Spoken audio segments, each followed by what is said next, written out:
Hey, what's going on YouTube? This is Acro Breeder and this is my update for September 2020. It's my 40-gallon breeder once again. Still struggling with a little bit of cyano on both my new aquascape as well as my old. Just kind of rolling with it. All the corals looking great, so not too concerned about it. I did recently increase feeding. My nutrients were a little bit low, so maybe a result of that. Hopefully it works itself out. All my acan colonies are looking nice here on the glass. Thinking about chopping one of these up here. I have a couple duplicates. Overall happy with the system. I do want to remove this gigantic tricolor granulosa. I'm going to be putting it in my new system that I will show at the end of this video. Probably as well as this green slimer. I'm just moving in a new direction here. Gonna go with some slower growing, higher end corals. These two colonies in particular just kind of grow out of control. Here's my little acro experiment here on the glass. PC rainbow looking great. I think this is a peach millie and a red planet.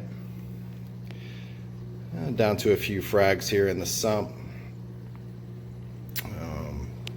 My dosing has been pretty steady, around 130 milliliters of 2-part per day. Okay, on to the 75.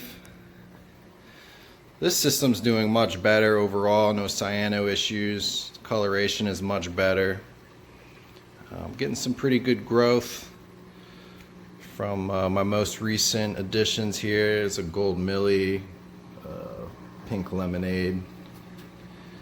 But I'm pretty happy with the direction this tank's going.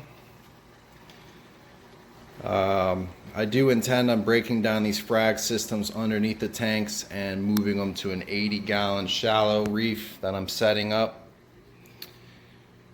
Here's my side shot. Some sand is stirred up. The direction of the flow just changed. Well, that's alright. Got some acans here on the glass. I'm really loving this one. The greens just kind of recently popped out. Monopores are recovering. I did lose some color over the last couple months. I'm not sure if it was due to a trace issue, maybe under, over, because I do dose Red Sea trace. You can see where this Tropic Thunder Monty completely died in the center, and the edges were just kind of holding on for dear life, and now it's kind of completely recovered due to no change. It just kind of worked itself out. I don't know through the auto water change or what. Let's see, you got the Dragon Soul back there flapping in the breeze, and this is a yellow hammer. It does look quite green on video. So overall everything's doing good here. Still a complete shit show here in the seahorse tank. Cyano, diatoms, green hair algae. Zoanthids still refuse to open the majority of the day, but still do grow. Seahorses are happy. I feed them at least twice a day. I've recently added 3 Bengal cardinals, thinking maybe there was some sort of imbalance in nutrients due to there not being like a real fish load. Just the urine and feces from the 2 seahorses I thought maybe wasn't enough to have an established natural ecosystem. So that is a recent addition, the Bengal cardinals. I have disconnected the auto water change system from the 75. It was using the the draining the leftover water from the 75 going into here. Thinking maybe there's some bio warfare with the SPS possibly affecting the zoas. I'm not sure, so I'm going to switch this over to independent water system, and I'm just going to do some water changes with 5-gallon buckets, maybe once or twice a month.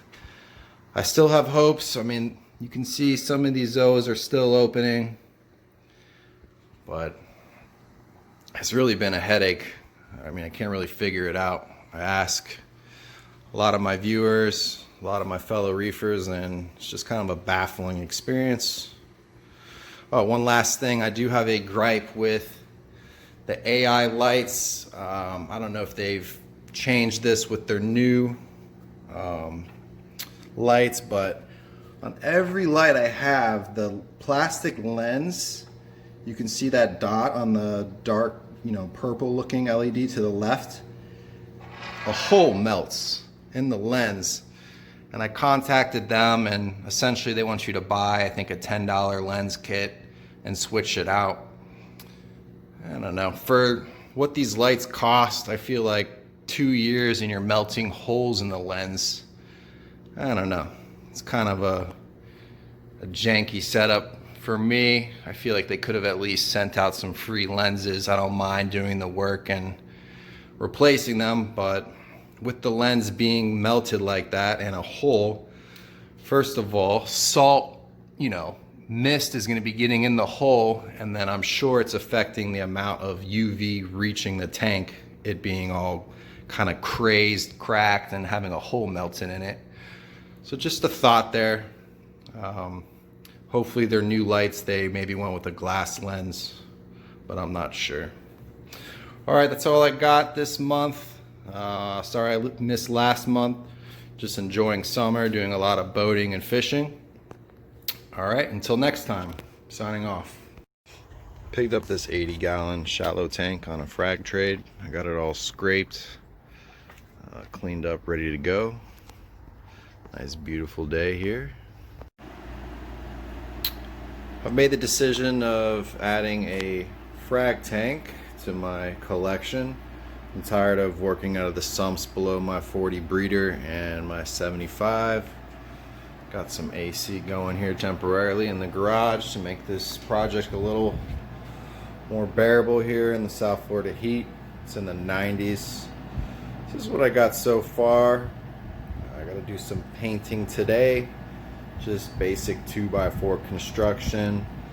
I had some 3/4 inch plywood left over from another project, and I used some 1/4 inch plywood on the front, sides, and back, and I'm going to construct a door out of a sheet of 1/4 inch plywood.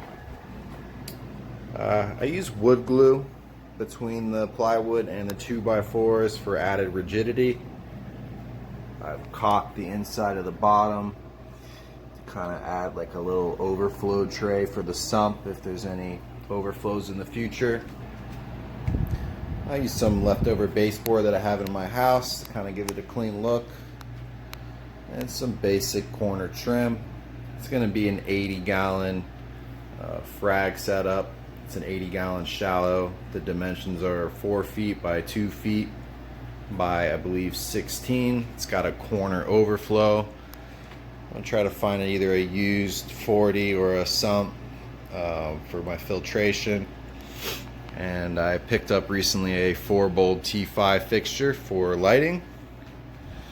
So this is kind of a view here of my shop. I work dirty. Forgive me.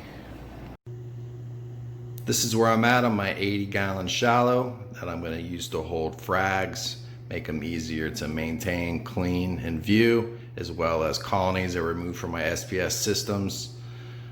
Give them a place to hang out until I find a new home for them.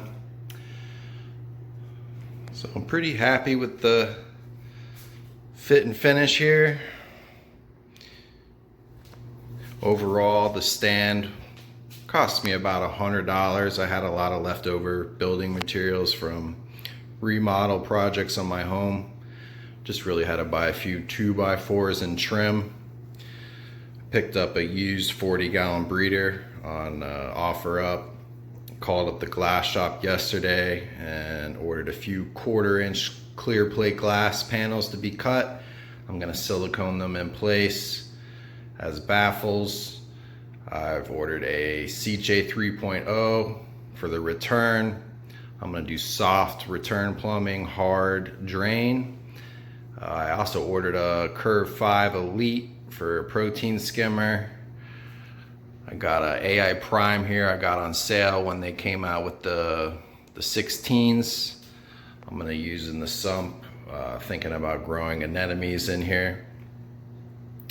What else? I had a leftover heater from, I think, a saltwater mixing station.